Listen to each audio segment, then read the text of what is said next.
चलिए वीडियो की शुरुआत करते हैं और सबसे पहले देखते हैं कि इतिहास किसे कहा जाता है।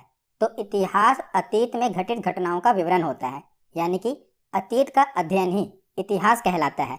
पास्ट की स्टडी ही हिस्ट्री कहलाती है। तो ये तो हुआ इतिहास किसे कहा जाता है।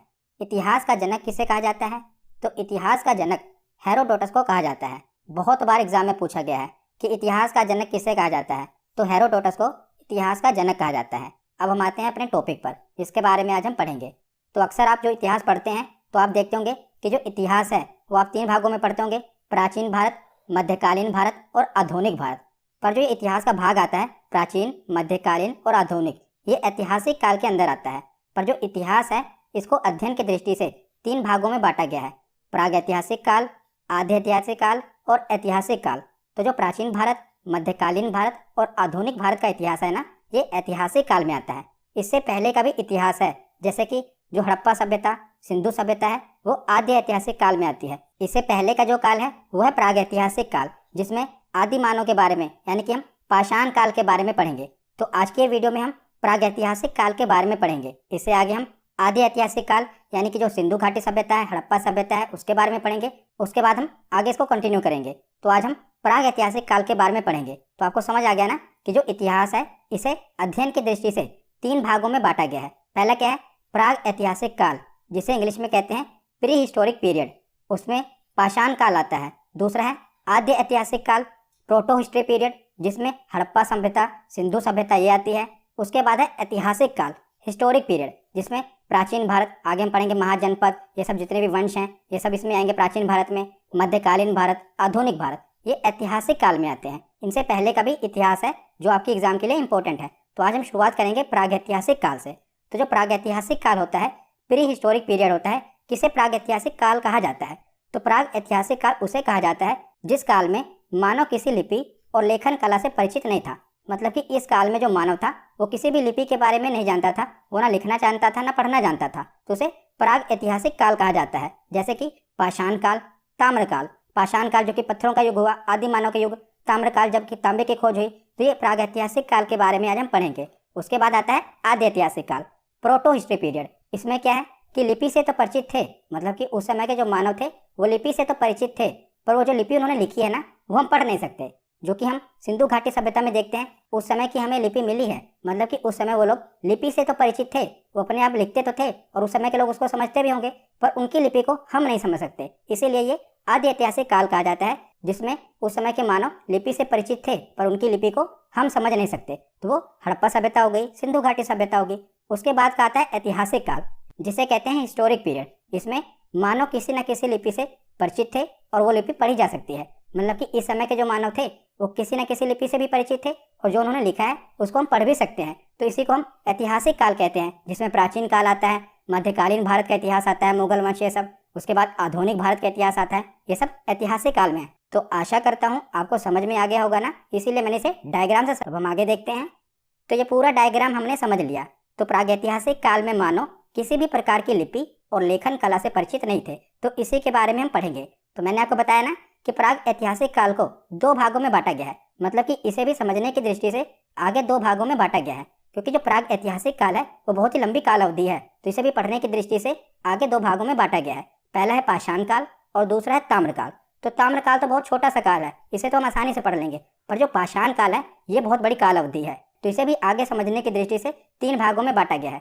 तो आप कंफ्यूज मत होना। देखिए, इतिहास को समझने की दृष्टि से 3 भागों में बांटा गया है, प्रागैतिहासिक, आद्य ऐतिहासिक और ऐतिहासिक।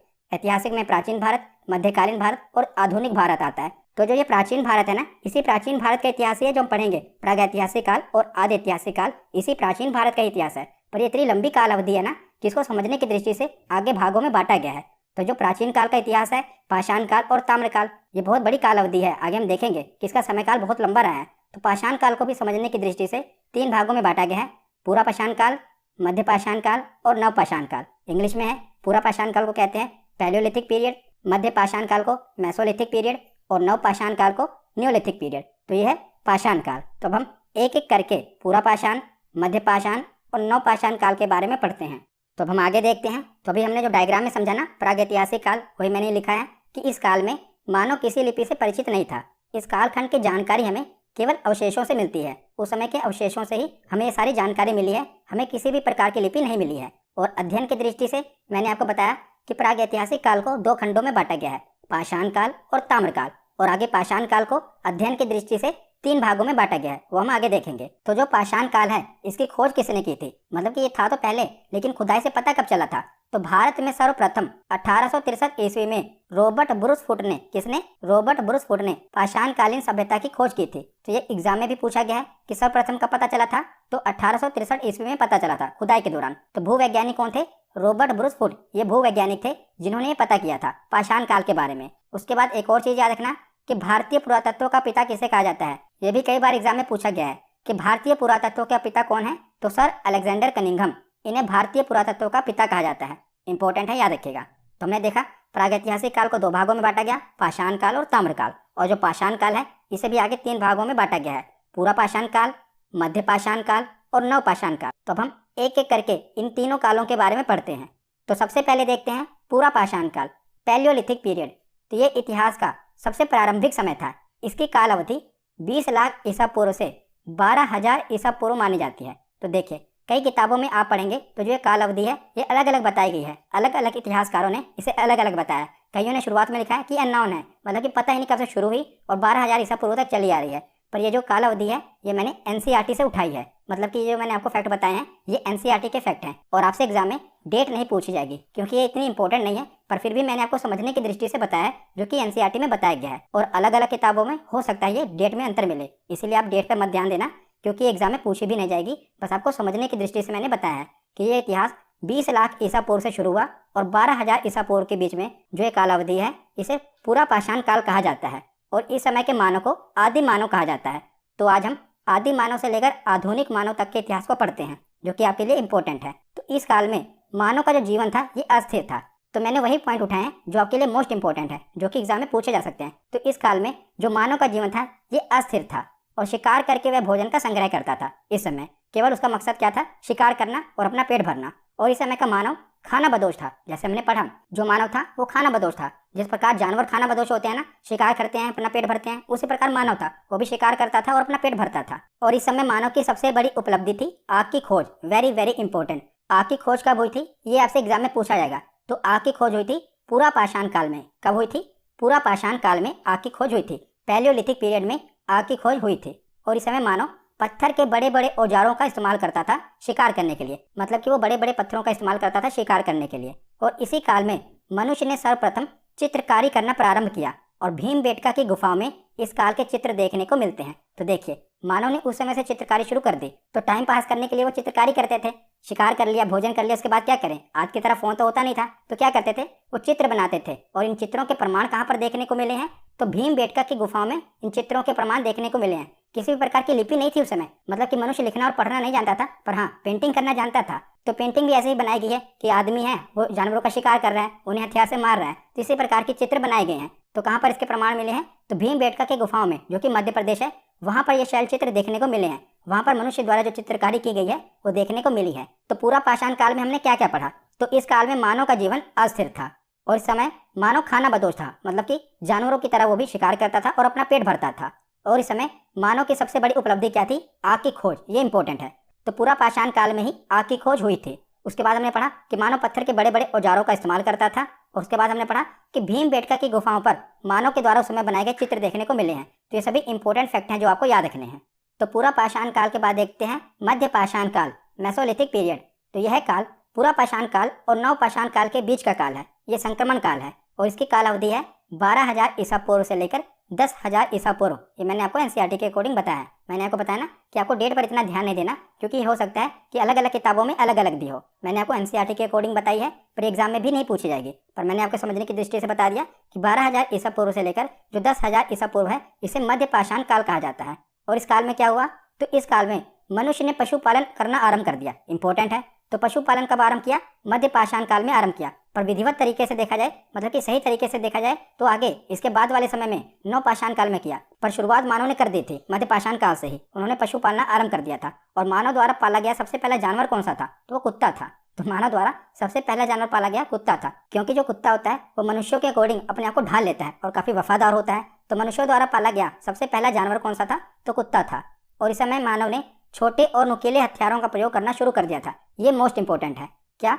कि इस समय मानव ने छोटे और नुकीले हथियारों का उपयोग करना शुरू कर दिया था, और छोटे हथियारों को माइक्रोलिथ कहा जाता है। तो आपसे एग्जाम में ये पूछा जाएगा, देखिए मध्य पाषाण काल में ही मानव ने छोटे और नुकीले हथियारों का प्रयोग किया, जिसे माइक्रोलिथ कहा जाता है ना, तो इसे माइक्रोलिथ काल भी कहा जाता है। किसे? मध्य पाषाण काल को ही माइक्रोलिथ काल कहा जाता है। तो आपसे परीक्षा में ये पूछा जाता है कि माइक्रोलिथ काल किस युग को कहा जाता है? तो मध्य पाषाण काल को ही माइक्रोलिथ युग कहा जाता है। याद रखिएगा, इंपॉर्टेंट है। इसमें मानव ने क्या किया था? हमने पीछे देखा कि वो बड़े बड़े औजारों का इस्तेमाल कर रहा था, पर आगे चलकर उसने मध्य पाषाण काल में छोटे और नुकीले हथियारों का उपयोग करना शुरू कर दिया। तो हमने मध्य पाषाण काल में क्या क्या पढ़ा? कि मनुष्य ने पशुपालन करना आरंभ कर दिया, और सबसे पहले जो उसने पशु पाला था वो कुत्ता था। और हमने देखा कि इस समय मानव ने छोटे और नुकीले हथियारों का प्रयोग करना शुरू कर दिया था, जिसे माइक्रोलिथ कहा जाता है। उसके बाद हम आगे देखते हैं। तो मध्य पाषाण काल के बाद है नव पाषाण काल, नियोलिथिक पीरियड। तो मध्य पाषाण काल के बाद नव पाषाण काल आरंभ होता है, और इसकी काल अवधि 10,000 ईसा पूर्व से 3,000 ईसा पूर्व मानी जाती है। और इस काल में मानव ने स्थायी आवास बना लिया, और इसी समय मनुष्य ने कृषि करना प्रारंभ कर दिया, और साथ में विधिवत पशुपालन भी शुरू कर दिया। तो ये इंपॉर्टेंट है, आप यहाँ पर ध्यान दीजिएगा कि अब मानव ने क्या किया? स्थायी आवास बना लिया। हमने शुरू में पढ़ा था पूरा पाषाण काल में कि उसमें मानव अस्थायी था। तो आपको ये पता चल रहा है कि पहले मानव अस्थायी था, अब स्थायी क्यों हो गया? तो देखिए, तो पहले मानव क्या कर रहा था? पूरा पाषाण काल में वो शिकार कर रहा था। तो उस समय मानव का जो जीवन था वो अस्थिर था, अस्थायी था। क्यों? जब मानव शिकार करता था तो ऐसा तो है नहीं वो अकेले शिकार करता था, वो कबीलों में, मतलब कि और भी आदि मानव होते थे, कबीलों में शिकार करते थे। तो क्या करते थे? मान लीजिए किसी भी जंगल में शिकार कर रहे हैं, तो जब वो जानवरों का शिकार कर रहे हैं तो जानवर भी क्या करते थे? डरने लगते थे। तो जानवर भी जंगल छोड़कर दूसरी जगह जाते थे, तो मानव भी उनकी तलाश में दूसरी जगह जाते थे। तो मानव का जीवन क्या होता था? स्थिर नहीं हो पा रहा था। पर जब उन्होंने कृषि करना शुरू कर दी, हमने पढ़ा ना यहाँ पर कि मनुष्य ने कृषि करना आरंभ कर दिया नव पाषाण काल में। तो जब उसने कृषि करना आरंभ कर दिया, तब कृषि करेगा तो एक जगह से दूसरी जगह तो जाएगा नहीं, उसको स्थिर होना ही पड़ेगा। क्योंकि ऐसा तो है नहीं कि आज उसने बीज बोया और अगले दिन फसल उग गई, उसको इंतजार करना पड़ेगा ना। तो मनुष्य का जीवन क्या हो गया? स्थायी आवास बनाने लगा, क्योंकि उसने कृषि करना आरंभ कर दी। ऐसे आपको लिंक करना है कि मनुष्य ने कृषि करना आरंभ कर दिया नव पाषाण काल में, इसीलिए जो उसका जीवन हो गया वो स्थिर हो गया। अब वो स्थायी आवास बना के रहने लगा। अब वो विधिवत पशुपालन भी उसने करना शुरू कर दिया। और पहिए की खोज भी मनुष्य ने नव पाषाण काल में ही की थी। ये इंपॉर्टेंट है। एक हमने पढ़ी आग की खोज, वो कब हुई थी? पूरा पाषाण काल में। और यह है पहिए की खोज, ये कब हुई? नव पाषाण काल में। तो डायरेक्ट एग्जाम में यही प्रश्न पूछे जाते हैं कि बताइए पहिए की खोज कब हुई थी? तो नव पाषाण काल में। अब हमने पढ़ लिया, अब आपको भूलेगा नहीं। तो हमने पूरा पाषाण काल, मध्य पाषाण काल और नव पाषाण काल, इन तीनों के बारे में पढ़ा। अब हम आगे देखते हैं। आगे है ताम्र पाषाण काल, चाल्कोलिथिक पीरियड। तो ये इतना इंपॉर्टेंट नहीं है, बस आप इतना जान लीजिए कि जो नव पाषाण काल था ना, उसी को हम ताम्र पाषाण काल कहते हैं। तो नव पाषाण काल के आखिरी समय में ही ताम्र पाषाण युग की शुरुआत हो गई थी। और इस समय मानव ने क्या किया था? तो जैसा कि नाम से क्लियर है, उसने तांबे की खोज कर ली थी, इसीलिए इसे ताम्र पाषाण काल कहा जाता है। तो ये मनुष्य के द्वारा खोजी गई पहली धातु है तांबा। तो इसी समय मनुष्य ने तांबे की खोज कर ली थी। और इस काल में मनुष्य ने पत्थरों के साथ साथ तांबे के उपकरणों का उपयोग भी शुरू कर दिया था। तो मनुष्य पहले पत्थरों के औजार बना रहा था, बाद में जब तांबे की खोज हुई तो उसने अपने औजारों में तांबे का इस्तेमाल करना भी शुरू कर दिया। तो ताम्र पाषाण काल में मनुष्य द्वारा तांबे की खोज कर ली गई। तो हमने प्राग ऐतिहासिक काल के बारे में पढ़ा। अब हम कुछ महत्वपूर्ण तथ्य भी देख लेते हैं। तो सबसे पहले मनुष्य ने कौन सा पालतू जानवर पाला? तो वो कुत्ता है। और सबसे पहले मनुष्य ने कौन सी धातु की खोज की? तो तांबे की खोज सबसे पहले मनुष्य ने की थी। और सबसे पहले मनुष्य ने जौ और गेहूं की खेती की, ये भी इंपॉर्टेंट है। तो आगे आप और भी कुछ इंपॉर्टेंट फैक्ट देख लीजिए जो कि डायरेक्ट एग्जाम में पूछे जाते हैं। तो मेहरगढ़ एक जगह है जो कि अब बलूचिस्तान में है। मनुष्य ने सबसे पहली कृषि यहीं पर की थी। तो इंपॉर्टेंट है, मनुष्य ने सबसे पहले कृषि कहाँ की थी, इसके प्रमाण कहाँ पर देखने को मिलते हैं? मेहरगढ़ में, जो कि अब पाकिस्तान के बलूचिस्तान में है। पाकिस्तान का हिस्सा है बलूचिस्तान, वहीं पर सबसे पहले मनुष्य ने कृषि की थी। तो इसके प्रमाण कहाँ मिलते हैं? मेहरगढ़ में। इंपॉर्टेंट है। उसके बाद है बुर्ज होम, जो कि वर्तमान में कश्मीर में है। यहाँ पर मनुष्य जमीन के अंदर गड्ढा बनाकर, जिसे गर्त आवास कहा जाता है, में रहता था। और यहाँ पर मनुष्य के साथ कुत्ते को भी दफनाए जाने के प्रमाण मिलते हैं। कहाँ पर? बुर्ज होम में देखने को मिलते हैं। तो बुर्ज होम जो कि कश्मीर में है, तो यहाँ पर ठंड पड़ती थी। तो ठंड में क्या होता था? जो वहाँ के जानवर हैं, जैसे कि कुत्ता है, वो गड्ढे बनाकर अंदर गड्ढे में चला जाता था, वहाँ पर रहता था। तो मनुष्य ने भी क्या किया? आधे मानव ने भी उसको देखा और उसने भी उसी प्रकार ठंडी हवा से बचने के लिए गड्ढे बनाकर उसमें रहने लगा। तो यहाँ पर गर्त आवास देखने को मिलता है बुर्ज होम में। और यहाँ पर मनुष्य के साथ कुत्ते को दफनाए जाने के भी प्रमाण मिले हैं। ये भी एग्जाम में पूछा गया है, इसलिए मैंने कवर किया है। तो गर्त आवास कहाँ देखने को मिले हैं? बुर्ज होम में। क्यों देखने को मिले? मैंने आपको समझा दिया। ठंडी हवाओं से बचने के लिए मनुष्य ने क्या किया? गड्ढे खोदकर उसमें रहना शुरू कर दिया। तो बुर्ज होम में इसके प्रमाण मिले हैं। उसके बाद है कोल ढीवा, जो कि वर्तमान में उत्तर प्रदेश में है। सबसे पहले चावल के प्रमाण यहाँ पर मिले हैं, यानी कि चावल जो अन्न है उसके सबसे पहले प्रमाण कहाँ पर देखने को मिले हैं? कोलढीवा में देखने को मिले हैं, जो कि वर्तमान में उत्तर प्रदेश में है। उसके बाद है भीमबेटका, ये मैंने आपको बताया ना गुफाएं मध्य प्रदेश में है। तो भीमबेटका की गुफाओं में मनुष्य द्वारा बनाए गए सबसे पहले शैल चित्रों का प्रमाण देखने को मिला है। तो हमने क्या क्या पढ़ा कि जो मेहरगढ़ है यहाँ पर मनुष्य ने सबसे पहले कृषि की। बुरझोम में यहाँ पर मनुष्य ने गड्ढा बनाकर गर्तावास में रहता था और मनुष्य के साथ कुत्ते को भी दफनाए जाने के प्रमाण मिले हैं। और कोलढीवा में सबसे पहले चावल के प्रमाण मिले हैं और भीमबेटका की गुफा में शैल चित्रों के प्रमाण मिले हैं। तो यहाँ पर हमारा थ्योरी सेक्शन कंप्लीट होता है। अब हम प्रीवियस ईयर क्वेश्चन देखते हैं। तो सबसे पहला प्रश्न है कि इतिहास का जनक किसे कहा जाता है? तो इतिहास का जनक किसे कहा जाता है? इसका सही जवाब होगा ऑप्शन ए, हेरोडोटस को कहा जाता है। अगला प्रश्न है कि भारतीय पुरातत्व का पिता किसे कहा जाता है? तो भारतीय पुरातत्व का पिता कहा जाता है ऑप्शन डी, अलेक्जेंडर कनिंघम को। अगला प्रश्न है कि मानव द्वारा पाला गया प्रथम जानवर कौन सा था? तो मानव द्वारा पाला गया प्रथम जानवर था कुत्ता, ऑप्शन ए इसका सही जवाब है। अगला प्रश्न है कि किस काल को माइक्रोलिथ कहा जाता है? तो मैंने आपको बताया था ना किस काल को माइक्रोलिथ कहा जाता है, जब मनुष्य ने छोटे छोटे और नुकीले हथियारों का इस्तेमाल करना शुरू कर दिया था। तो ऑप्शन बी, मध्य पाषाण काल को माइक्रोलिथ कहा जाता है। अगला प्रश्न है कि निम्नलिखित में से किस कालखंड में मानव ने सर्वाधिक जीवन बिताया है? तो पूरा पाषाण काल में। तो हमने देखा था कि 20 लाख ईसा पूर्व से लेकर 12,000 ईसा पूर्व तक जो मानव ने जीवन बिताया था ये पूरा पाषाण काल में था। तो सबसे लंबा जीवन बिताया मानव ने पूरा पाषाण काल में, ऑप्शन ए इसका सही जवाब होगा।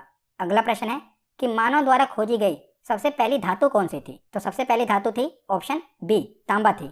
अगला प्रश्न है कि सबसे पहले कृषि के प्रमाण कहाँ पर देखने को मिले हैं? तो मैंने अभी आपको पढ़ा कि सबसे पहले कृषि के प्रमाण कहाँ पर देखने को मिले? मेहरगढ़ में, ऑप्शन बी इसका सही जवाब है, जो बलूचिस्तान में है। अगला प्रश्न है कि सबसे पहले चावल के साक्ष्य कहाँ पर देखने को मिले हैं? तो सबसे पहले चावल के साक्ष्य कहाँ पर देखने को मिले हैं? तो ऑप्शन ए, कोलढीवा, जो कि वर्तमान में उत्तर प्रदेश में है, यहाँ पर देखने को मिले हैं। अगला प्रश्न है कि आग का आविष्कार किस काल में हुआ?